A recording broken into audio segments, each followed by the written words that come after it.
Good afternoon. Thank you for being patient with us while we were setting up our audio and video recording system here in Fort Collins. I'd like to thank everybody for joining us for the information session. My name is Rudy Schuster, and I'm the chief of the Social and Economic Analysis branch here in Fort Collins. And I'll just quickly start off by saying that we're in the process of changing our name. So if you were at our website already, it still says Policy Analysis and Science Assistance. But again, I'd like to welcome everybody and thank you for coming to listen to the information session, now a question and answer session for our Mendenhall titled The Institutional Policy Analysis of Opportunities and Barriers Associated with Climate Change Adaptation Processes. So hopefully folks were able to log on to the WebEx without much problem there.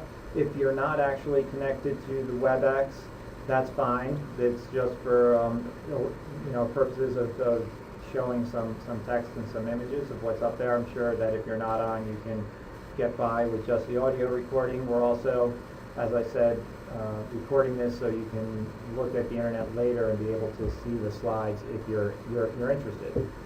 We have 60 minutes scheduled for today and a little bit of buffer time, so if we run over a little bit longer, that's fine. I know some folks will probably have to jump off after 60 minutes. The first thing I'd like to do is introduce the steering committee, just a quick round robin of the folks who are actually working on the project with us, the partners or collaborators as we're calling them here. My name, I'll start right here, is Rudy Schuster. I'm chief of the Social and Economic Analysis branch here in Fort Collins with the United States Geological Survey. I'm a social scientist. I do human dimensions of natural resource management. And I'm in the same room with Nina. With Rudy. This is Nina Burkhardt. I'm also with the USGS. I'm a research social scientist, and my research is mainly institutional analysis. Also interested in negotiation and conflict resolution.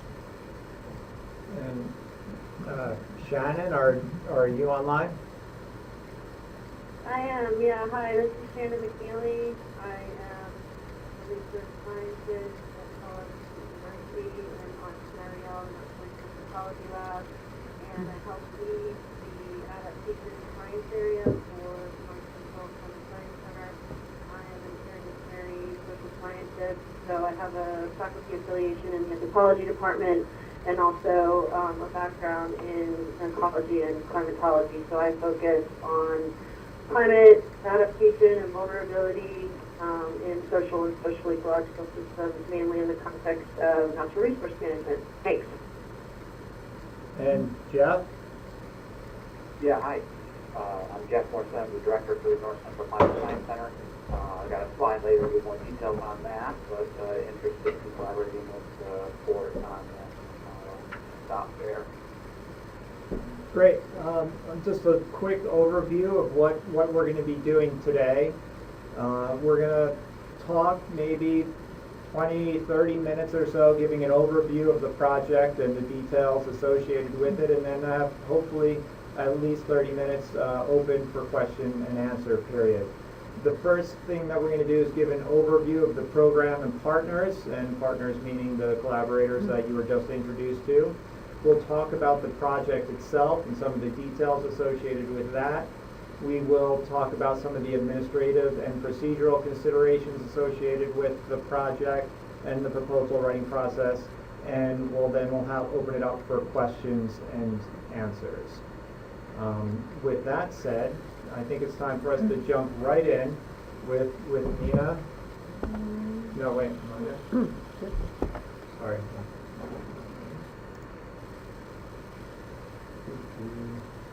My computer's not moving.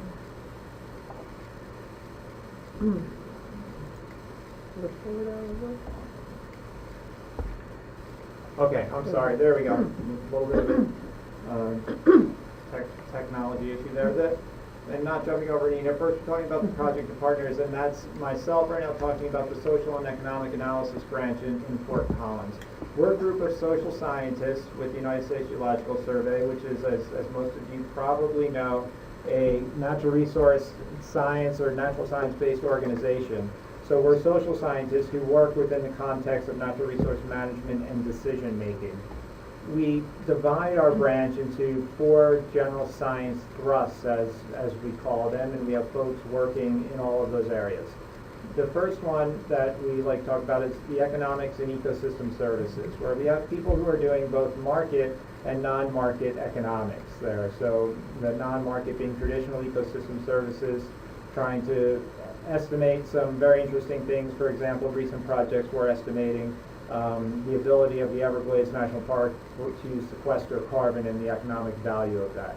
We also do quite a bit of market economics, looking at the impacts and the benefits of various natural resource management actions or plans that are taken in specific locations. We have another area, policy analysis and negotiation, which, as Nina said, is one of her primary areas where she's working, and we do some interesting thing there. And Nina's sitting right here, so I feel a little awkward actually describing her work, but I'll keep going. And looking at it from a few different directions. One is actually, how do agencies function?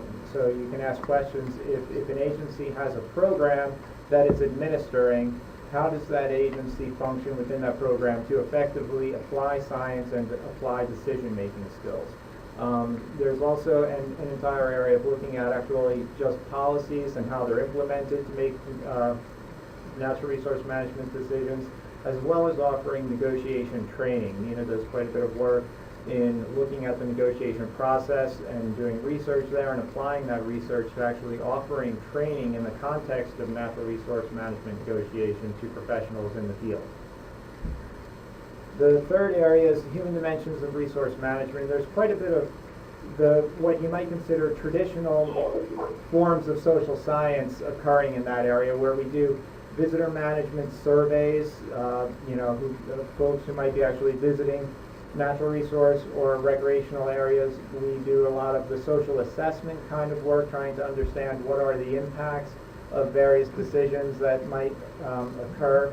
We also look at how programs gather information for how natural resource management programs may better apply or gather the information that they need to distribute out to folks.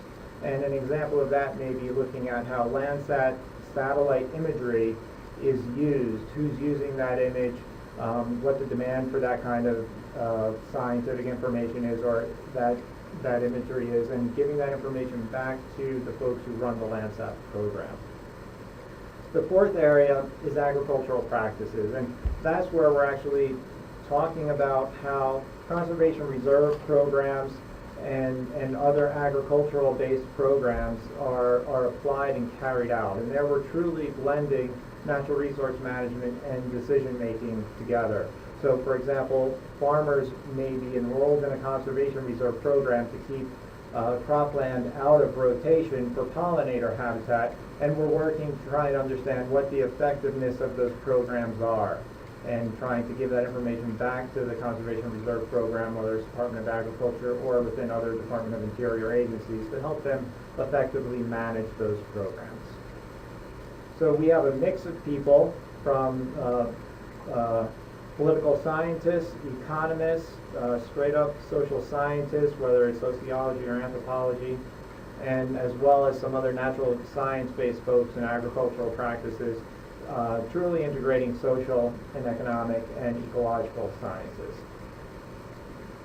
With that said, I'll hand it over to Jeff to talk about the Climate Science Center and the NREL. Yeah, I think this is animated. If you could hit again, I think we'll get the Venn diagram showing up on this slide. Thank you. So the North Central Climate Science Center is focusing on 3 main, what we call foundational science areas. It's kind of highlighted in blue there. It's a little bit washed out, but there's physical climate or abiotic. There's the biotic, kind of that implications of that physical climate on living things. And then there's the human dimension as far as, okay, what do you do about this in adaptation and mitigation? This is our foundational science. We have 3 areas that are funded with directed money. The physical climate is led by Joe Barsugli at CU Boulder. The ecological impact is led by Andy Hansen at Montana State University. And the adaptation mitigation is led by Shannon McNeely with Dennis and Gina at Colorado State University. And so a lot of this Mendenhall is related to that foundational science area, or what we are hoping is that this collaboration with the Fort Collins Science Center is going to contribute to the adaptation and mitigation area. And as you see, we're trying to do, those arrows are kind of going both ways, that we look at management actions and decisions kind of at in the intersection of these three areas, where you've got some decision or at least framework or planning that's going on within a DOI or tribal stakeholders domain that brings in these three areas, and that we try to have the science inform that management decision, but as well take that management decision and help it steer the science that's going on there. I think an important part of the National Climate Assessment laid out that there's a lot of adaptation and mitigation planning, but there's not a lot of adaptation mitigation projects or follow-up to understand the benefits or the kind of the efficacy of those plans. And Shannon can probably talk more about that as she was active with that National Climate Assessment chapter. But that is to say, you know, this work in the Mendenhall thing is the collaboration is helping in that adaptation mitigation foundational science area that we're doing. I think that's it with the Climate Science Center. Maybe going on to Shannon's slide next. And now Shannon can tell us a little bit about the adaptation projects that are currently ongoing with the Climate Science Center. And the idea here is to get a sense for the work that's currently going on, so if you're considering writing a proposal, you can think about how what you're proposing may mesh and or help build upon existing efforts that are ongoing. Shannon? Okay, thank you. Yeah, so I'm just going to give a quick overview of some of the projects that we're working on in the adaptation track. And these are really very much applied projects. In other words, as Jeff was outlining with our Venn diagram, really trying to understand management decisions, adaptations that are happening on the ground, and how that can inform our science activities and vice versa. And each of these projects has a tribal component to it. So I'm going to talk about the sort of range, the spectrum of where sort of the tribal component fits in with each of these projects. As you've all seen by now in this presentation, we do require that whatever you propose has some tribal component in it. So I'm just going to give a little flavor of what that might look like and what it looks like for our existing project. So the first one, drought risk and adaptation in the interior. This is kind of the main foundational science activity within the adaptation science track. The map that you're looking at shows 3 of the case sites where I've done interviews with managers within the various Department of Interior agencies and bureaus, as well as tribal resource managers, specifically focusing on drought. So that runs the gamut from understanding how they perceive the risk of drought, how it impacts their management decisions, what kind of indicators they use to understand the drought severity, and things like adaptive capacity and barriers. That project, the tribal components include in Southwest South Dakota.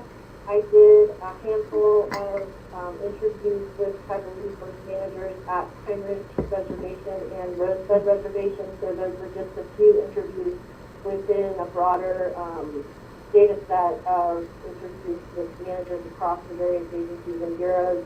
And then in Northwest Colorado, there are no tribes in that area, but in the Wyoming case, that's specifically focused on the Wind River Indian Reservation, which is the next bullet point, because that is also kind of a standalone project on its own. It's also part of the drive, but now we have funding to specifically work with the tribal resource managers at the reservation to help them do a technical assessment of their vulnerability to drought and climate change, as well as help them build their capacity for drought indicators for management, and help them with their development of a drought preparedness plan.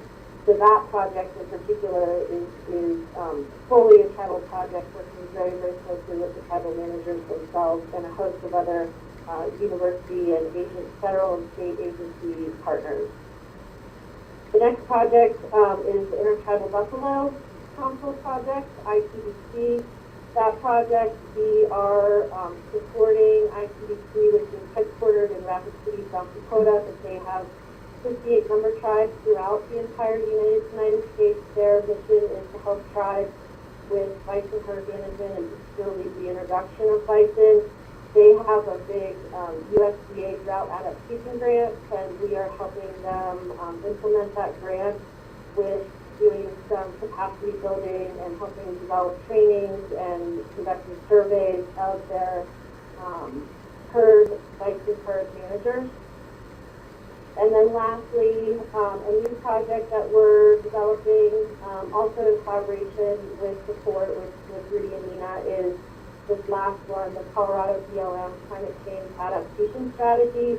The Colorado Office of the Bureau of Land Management is developing a climate adaptation strategy, and they approached us to help them incorporate the social human dimension. So in other words, to understand communities and stakeholder user groups in the BLM landscape in Colorado and how they are vulnerable to climate change and how that might inform the state office's development of a climate change adaptation strategy. So we're in the early stages of scoping that project. So, one of the things that someone might be able to propose is to help with a case study for that project, for example, specifically focusing on Native American uses, practices, and beliefs in the different landscapes that BLM manages that might be vulnerable to climate change and have implications for their adaptation strategies. So I was only given 5 minutes, so that's a really quick, fast overview, but I want to point you to our webpage that was in the solicitation that has some more documents. It has our fiscal year 15 climate adaptation work plan for the science area, so I encourage you to look at that. That'll give you some more information. And then also we released a newsletter last month that was focusing on adaptation, so you can see some more information about our activities there as well. Thank you. Thanks, Shannon. Thank you very much, Shannon. And as we said, we're going to have a large amount of time at the end for questions and answers. So if you are jotting down your questions, please do, and we'll have time in the end to come back if you have thoughts about specific projects. So now we're going to hand it over to Nina Burkhart, who's going to start talking about some of the details associated with this request for proposals. Great. Thanks, Rudy. Okay, so we've been talking about the fact that this will be a collaboration, and Jeff and Shannon both had a chance to tell you a little bit about their activities, and Rudy as well. So I just wanted to give sort of an overview of how this might work in terms of coordination. So this position, it's a postdoc position, and it's run through the USGS's Mendenhall program, but it will be co-funded by USGS and the North Climate Science Center, North Central Climate Science Center. So it'll be kind of a joint funding agreement. Now, in terms of actual physical location, the person in this position will have an office and be situated in our building in the Fort Collins Science Center. We can look out our window and see the campus of Colorado State University, so we're quite close, which is really nice in terms of being able to go back and forth, go to meetings, go to seminars, that kind of thing. So, we think that is kind of a nice situation. Now, the person will be supervised by Rudy. So Rudy's a branch chief for the social and economic analysis branch, and so this person will be a federal employee supervised by Rudy. Now, the way it'll work with coordination, some of those details certainly will unfold depending on the nature of the work, the kind of research that's being done. But generally, there will be coordination that will at least include attending some staff meetings. So NREL and the Climate Science Center have staff meetings, so the person in this position would probably go to those meetings. They might attend some activities, they might help arrange seminars, and certainly will do some consulting with the Climate Science Center and NREL staff on their research. So depending on what the research is, they would consult with them. And Jeff mentioned early on that he saw this work fitting in with that adaptation and mitigation foundational science area. And Shannon talked about some of the projects she's doing. So certainly there will be consultation with, working with us, working with the staff at CSU, and working in that kind of environment. The exact details worked out depending on the person and the work itself. So that's what I would say about that. And again, you'll have time to ask questions about this. Now I want to talk a little bit about the project. So really what I'm drawing on is what is written in the request for proposals, and I know all of you have had a chance to take a look at that, but I just wanted to point out, a couple of things. So the proposed research, it should improve our understanding of climate adaptation processes. And we talk about in the RFP there are some listings of some ways and some types of questions you could ask that might do that. So that is required for this work. And also this has to include work with U.S. federal agencies, so federal land management agencies and tribal nations. And I'll talk a little bit about some of that in just a minute, but we would, you want to know that those entities would be part of the work that would be done. And we're really interested in looking at institutional opportunities and barriers. So there's a lot of adaptation planning going on. Jeff referred earlier to the chapter that Shannon contributed to in the National Climate Assessment, and there's quite a good write-up of some of adaptation and adaptation barriers, and some really good references there as well. But that's what we really want to focus on for this, is what are some of those barriers, how do we actually implement adaptation strategies, and really learn from that. And we're looking for a mixed methods approach. So social science, research techniques, some combination of quantitative and qualitative analysis would be ideal. And so we're looking for someone who has some background and could do those kinds of things. So that's just sort of the general project description. And we will go on now. And so talking about, what would a competitive proposal look like? What would you really want to be thinking about? So the first thing it says, integrate your climate adaptation experience in the project or proposal. What we're really looking for is someone who has some experience, maybe some publications, someone who's been thinking about climate change adaptation and can show us that they've been thinking about it, someone who is familiar with the literature, and so forth. So if you're working on a project, if you're currently working on a project where you're using the concepts and the literature from climate change adaptation, that would probably be helpful in writing up a proposal for this. The second thing, and we've talked about this a couple of times, is the inclusion of tribal nations and tribal adaptation efforts in the project. And, I guess what I would want to say about that is that the level at which you might include tribal nations could vary considerably. And so a project would be possible that focused entirely or almost entirely on a specific tribe or on a group of tribes and some of the things they're doing. And some of the projects that Shannon described certainly take that approach. Another way that this could work would be to have tribal entities as some part of your work. Maybe they would be one of many stakeholders, and so you would be working with tribes but also working with other entities. And working with tribes, those of you who have worked with tribes know that there's a different way of engaging. There is a way of relationship building, and that it's something that takes some time for people to develop. And I think Shannon has done a lot of work with tribes and would certainly attest to that.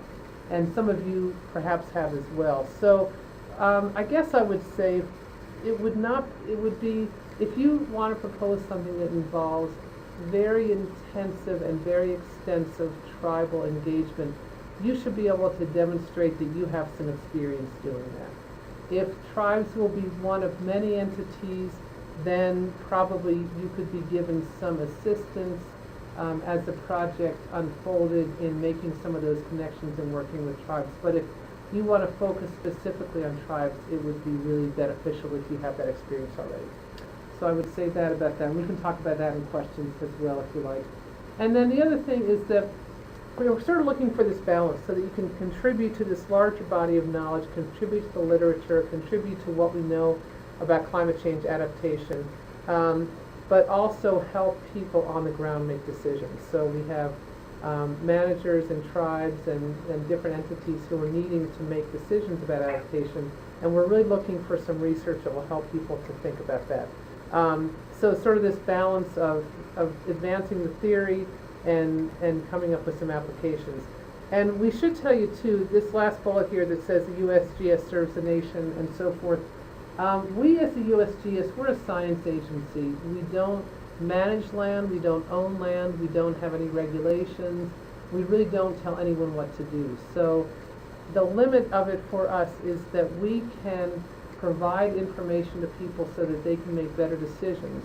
We want to provide good science so that they can do that, but we don't advocate specific outcomes or tell people what they should do. And so we wouldn't be looking for research. We are looking for research that will inform decisions.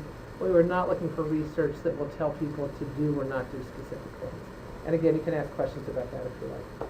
So, so I think that's that, and I think I'm going to turn it back over to Rudy now. Thank you, Nina, Mhm. very much for the overview there. Very important points to consider there. And I think moving on to some of the details of the proposal, you all have probably noticed that there's very little information about what the requirements are for submitting a budget associated with this. And the important considerations are that first, the only parts or considerations that you have for actually writing the budget is associated with the operating cost of the project. So the Mendenhall is a unique opportunity and a really wonderful opportunity in the sense that the funding is provided for it, the salary of the candidate who's selected is covered, and you've seen the salary range, which is based on the general schedule, the the government's general schedule pay scale, and the considerations then for budgets, we didn't want to set an upper or lower bound for what that might be. Instead, what we're saying is that the reasonable expenses for conducting a social science project will be considered. For example, someone may propose a project that's largely office-based and largely using secondary data and maybe conducted with very little additional costs, whereas somebody else may propose something that involves interviews or workshops or some other kind of field work that might require travel and per diem and some of those similar expenses. So we didn't want to set a cap, but we wanted to leave it open for folks to propose reasonable projects. And if you think about those categories, I've actually already mentioned most of them. You know, usually we have travel and field work, and if you're running workshops, you know, as you may know, the folks who might propose that, who have gathering people together, supplies associated with workshops. There may be specific kinds of software that are required, and maybe some equipment, if there's recording equipment or something else that you may need if you're conducting interviews, transcription costs, maybe printing costs for publications, attending some meetings. Hello? Okay. So there may be other presenting results and that sort of thing. So when we say presenting results, that's another way of saying we'd like to have the individual actually go out and present the results at a meeting or two. So based on your area of expertise, are there specific conferences or meetings that are important for this information or the information that you're collecting be able to be presented at? A little bit of help maybe for some of the costs and estimating the costs. There's a website there for www.gsa.gov for per diem rates. And again, if you do a search for federal per diem rates, that will give you an idea of how much it costs. For example, if you're getting into the details of your budget, where you're going, where you're proposing to go, you may look up how much does it actually cost to spend a week in South Dakota. or in Wyoming, or in Colorado. And you can get some pretty accurate estimates for what your travel costs may be. Looking at Fort Collins, you can say, well, am I going to have to fly, or am I going to have to, or is it more efficient to drive? And so just a quick cost estimate for traveling by motor vehicle from Fort Collins, it's about $10 a day to have a vehicle and about 15 cents a mile, and that's based on our general motor pool. With that said, that's most of the budget information that I have there. The Mendenhall program is administered out of Reston, Virginia. Now a little bit of the process of how this is going to happen and how it's going to roll out.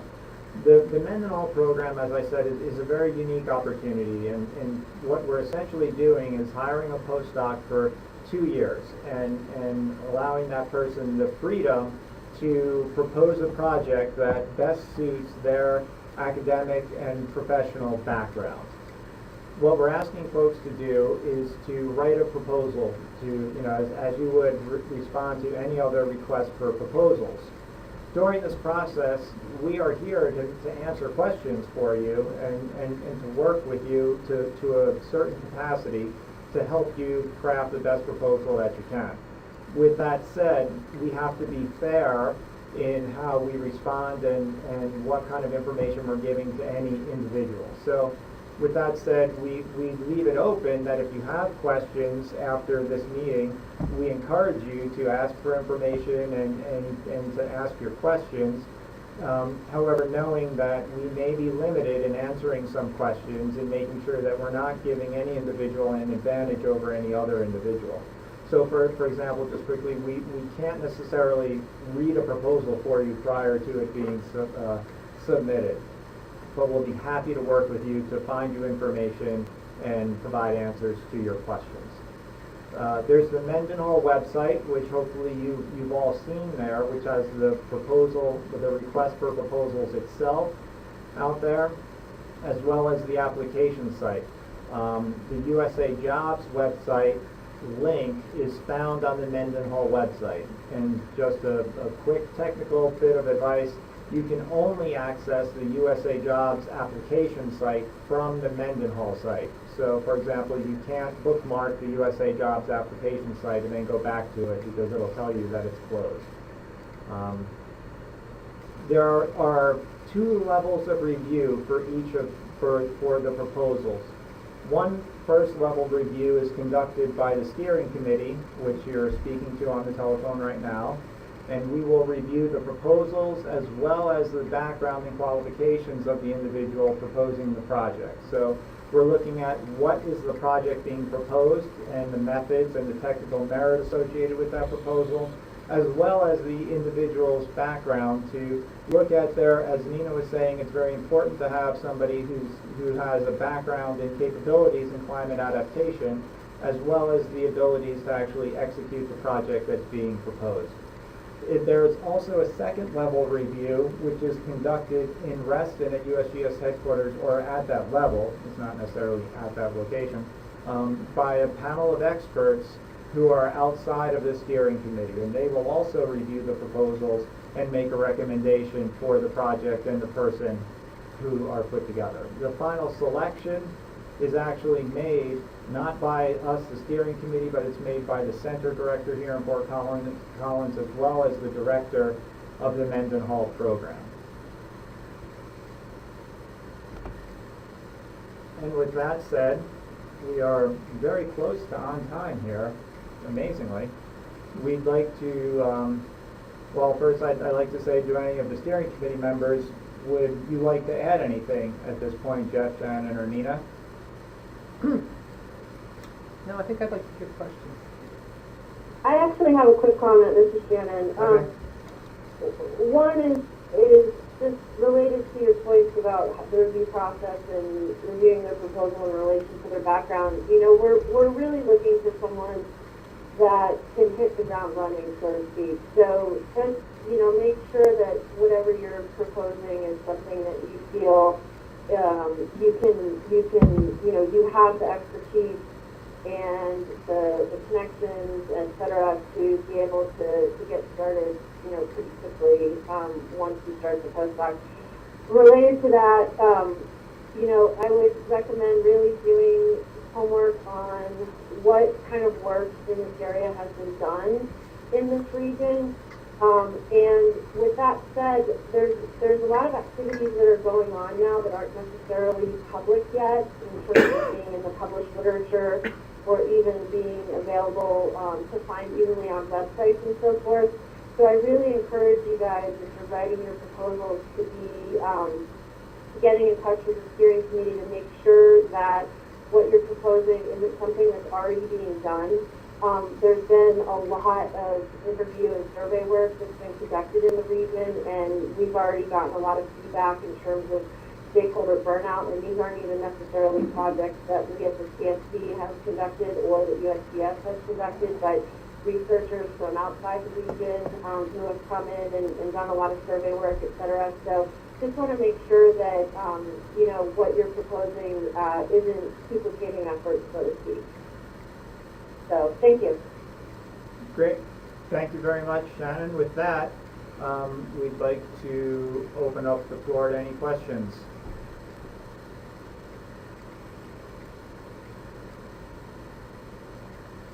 This is Faith Sternley, and I had a question about proposal about the study area. Is it possible to present proposals outside of those 3 study areas, or do you really prefer proposals within the 3 study areas? The concept is that we're working within the North Central Climate Science Center region, trying Right. to address issues that are there.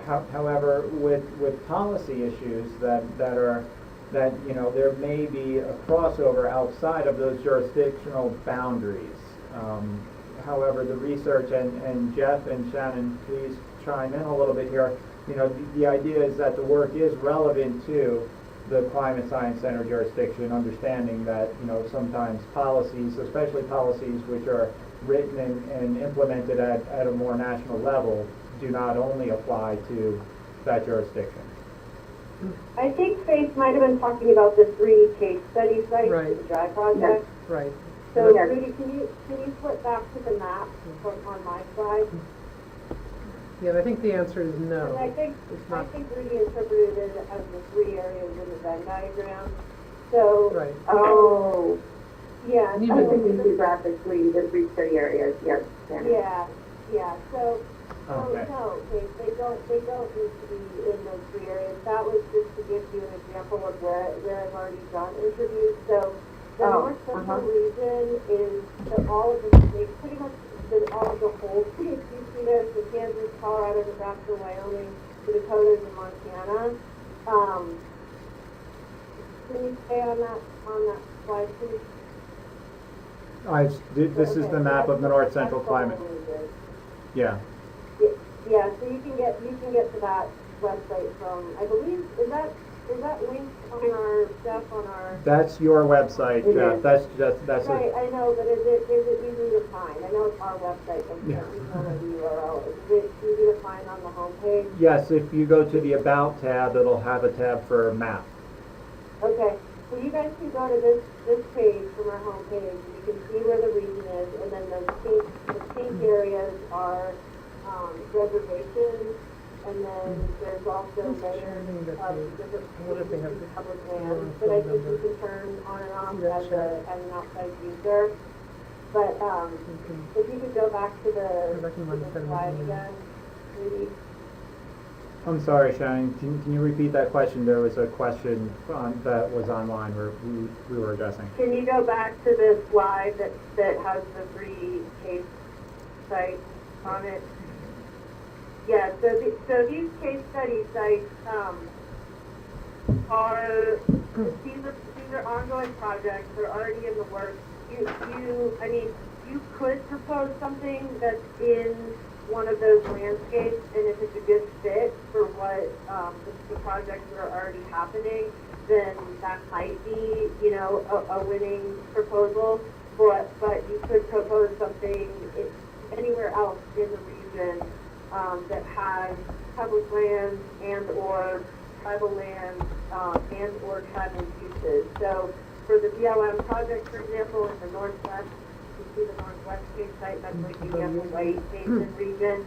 Even though there's no tribe that live there, there's no or there probably are some Native Americans that live there, but there's no reservation in that region. But there are tribes that used to be there that still use some of those covered lands in that region. So you might propose something to look at how climate adaptation strategies from the public land managers are or are not including those Native American beliefs and uses and practices in that landscape. So, well, you could do either way. Great. Next question.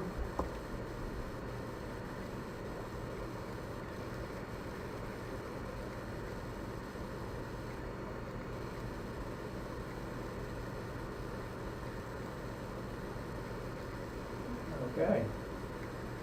I have another question. Are we supposed to be asking questions online or on the phone?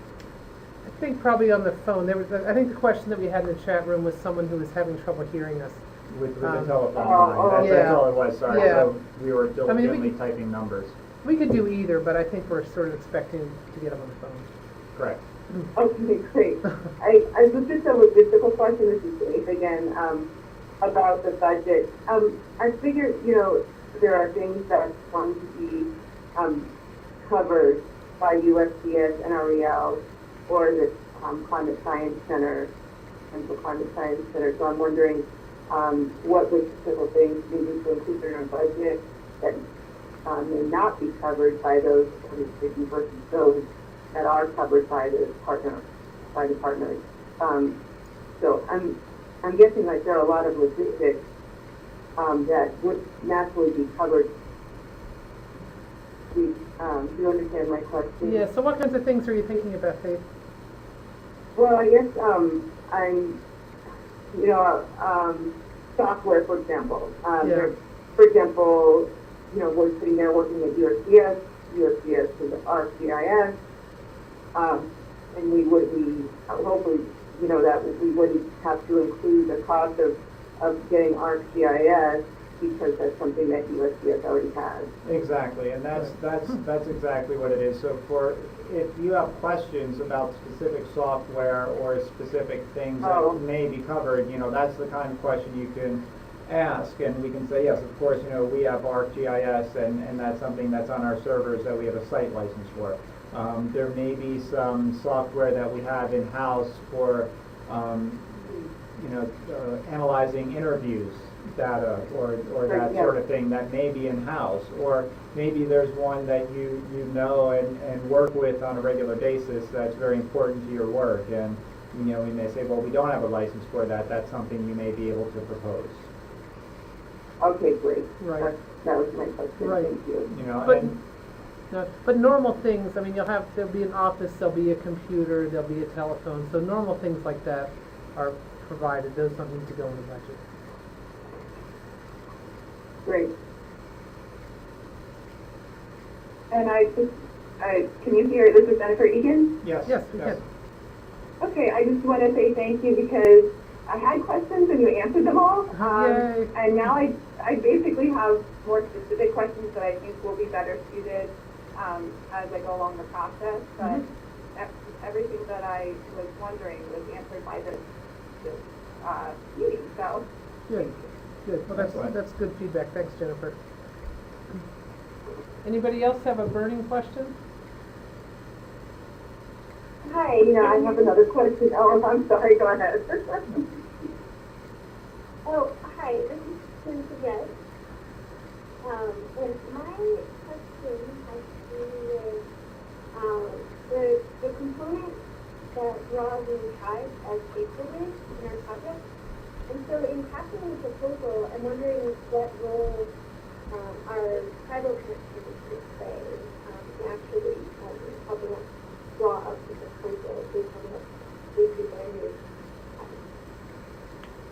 So are you saying that in a case where you may have existing tribal connections that you would like to incorporate into the proposal? Right, yeah, and I'm wondering how specific their involvement should or should be in happening in the proposal. I would say the closer the better, really. I mean, if you have existing tribal connections and you have an idea for a project and you want, I mean, the more you can get them on board with it and help give you input to shape it, I would think the better. I mean, I don't see any from the CSC perspective. I mean, that's the model that we actually ask for projects that apply to the Department of Interior funding. Really, I mean, would you agree with that from your perspective? Yes, we definitely agree with that, if you have connections and folks that you're already working with who may play a role in the project, I think it would be a good idea to incorporate them in. As the proposal author, the candidate would be the primary author of the proposal. However, there could very easily be a category, as we often write, of partners or collaborators who you know identified that you'd be working with, and to what extent or Your what role. conference has been extended an additional 25 minutes. I'm sorry, interesting. Okay. So yeah, you can identify partners, as we often do when writing proposals, who those partners or collaborators may be, and the role that those people and or institutions would play in your project. Yeah. And for the project proposals, we don't require letters of support, but I would imagine that if you are working with somebody and they wish to write you a letter of support, that would be not a bad thing. If they could be specific about their involvement, what they thought the benefit of the project might be, that sort of thing. I would think that might be helpful, but certainly not required. My interpretation of Teresa's question is how much they can actually engage in helping to develop the proposal itself. Is that correct, Teresa? Yeah, I think that's the question we were answering. Yeah. More on the conceptual side of developing the project. Yeah. Yeah. So I would say, since my guess, and again, maybe Nina, correct me if I'm wrong, or Jeff, if you see any problems with this from the CNC perspective, but my guess is that, like I said, the more the better, because, if they're going to be involved, then ideally you would have them help you shape the proposal as well. So I don't think there's any conflict of interest with that or anything. Right, yeah, no, I think we were all answering the same question. Okay, that was my understanding of it as well. Yeah, that was really helpful. Yeah, I agree. I mean, we want successful and the best proposals we can get. And I'm sorry, but I didn't catch your name, the person who was just asking that question. I am Teresa again. Thank you. And I think there was another question that somebody had. It was meeting a faith. Hi, Faith. But I wanted to make sure others, I wanted to make sure others also were able to ask, so. It had to do with our research advisor, and I think Rudy touched on this in the role that US is playing in terms of a research advisor for proposal development. That includes, it has listed in the Mendenhall website that the research advisors are you, Nina, and you, Rudy. Can we also, use Shannon and Jeff as research advisors as well, or is it mostly on the USGS side? I think, and I'll say something and then I'll let others chime in. So I think, I referred to that a little bit earlier on. I think to some extent it depends on the nature of the work itself, and that would have to be negotiated in terms of what kind of time Shannon and Jeff might have available and so forth. So I think they certainly intend, I know that they intend to be part of this and to and to be advisors, even if it's not written down on the formal application. But I think the nature and the extent of that may vary depending on the work itself. But I'll let Shannon and Jeff reply to that too, since I was speaking for them. Well, you also are speaking based on prior conversations we've had, so. True. Yeah, so I would say that's exactly right, and just, the closer the proposal that you write is to the existing activities of the North Central Climate Science Center, in other words, contributing to projects that are already in the works as opposed to proposing a brand new project, the more involved I would probably be with, the work. So I think, again, as Nina said, it really depends on what you guys propose and how closely it relates to existing projects and to be negotiated.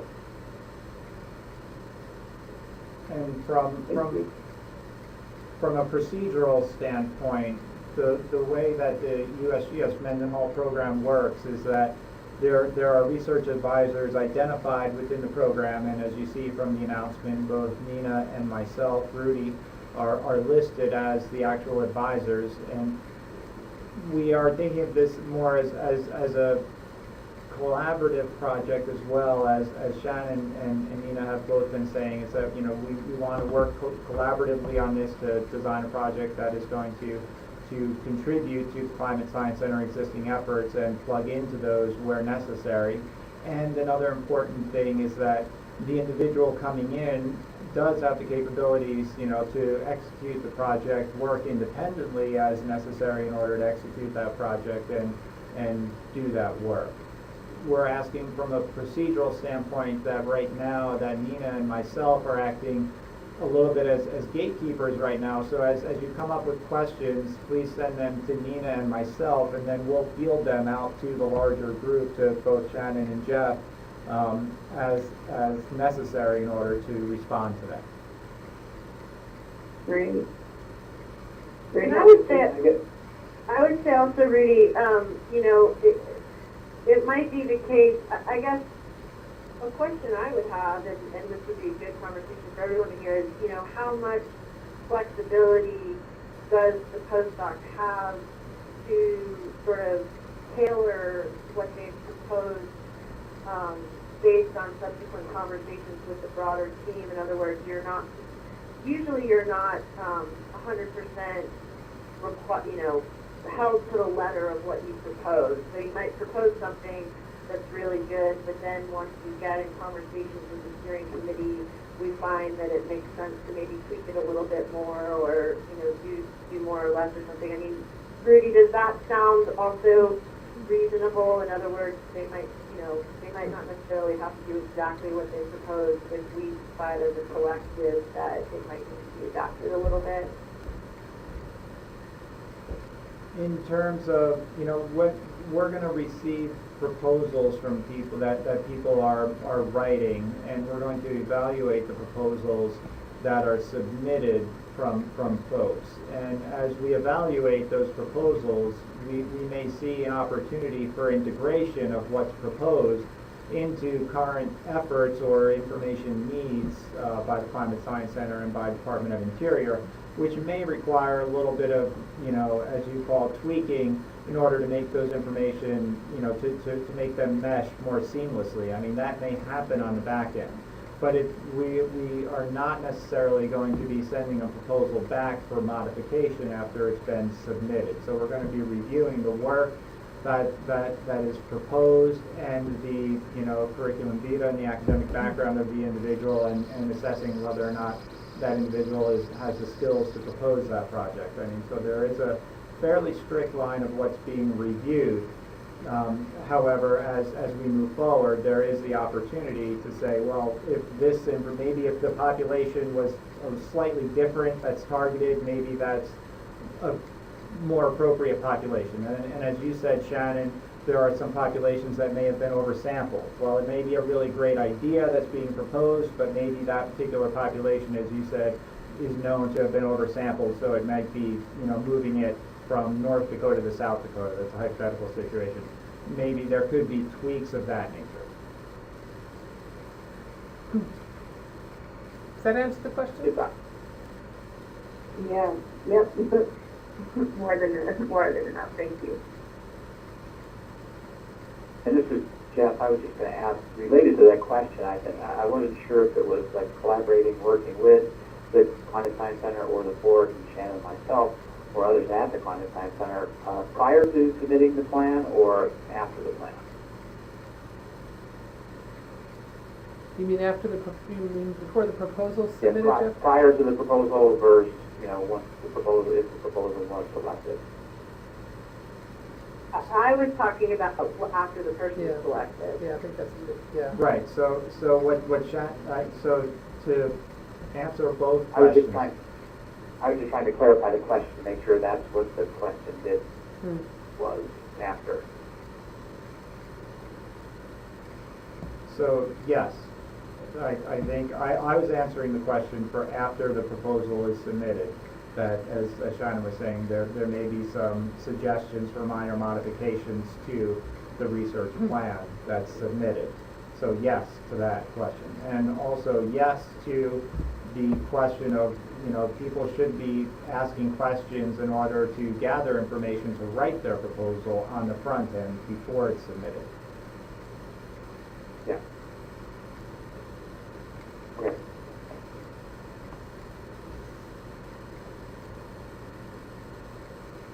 Any other additional questions?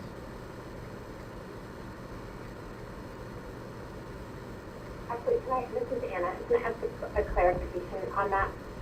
So you're saying we can ask questions about the proposal, but we can't get feedback on the proposal.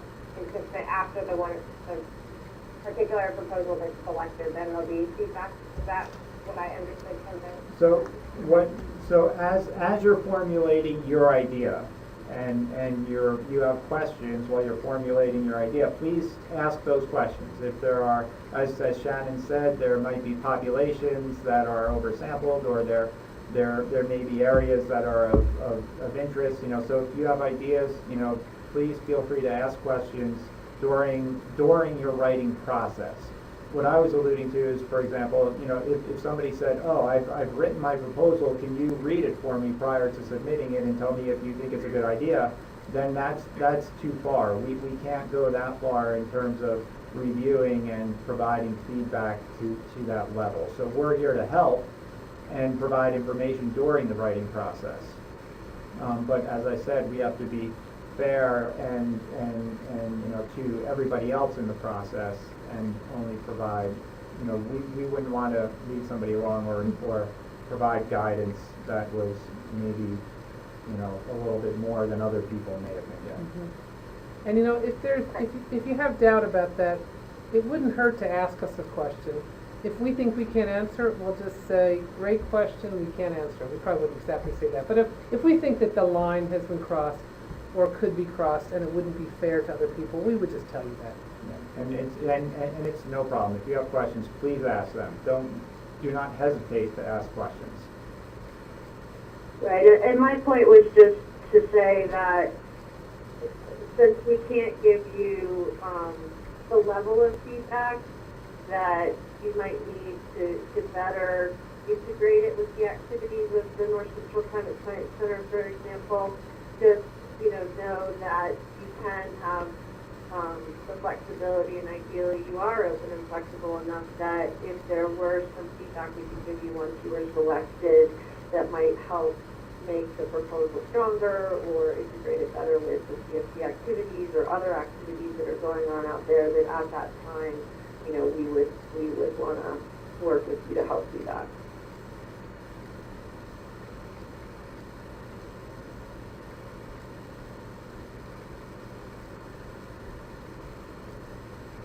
Right?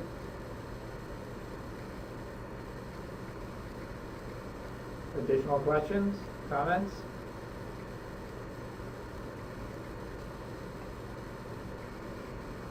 Okay. With that said, I'd like to thank everybody for spending time with us in the late afternoon. We look forward to interacting with folks who have additional questions. and hopefully everybody submits a proposal.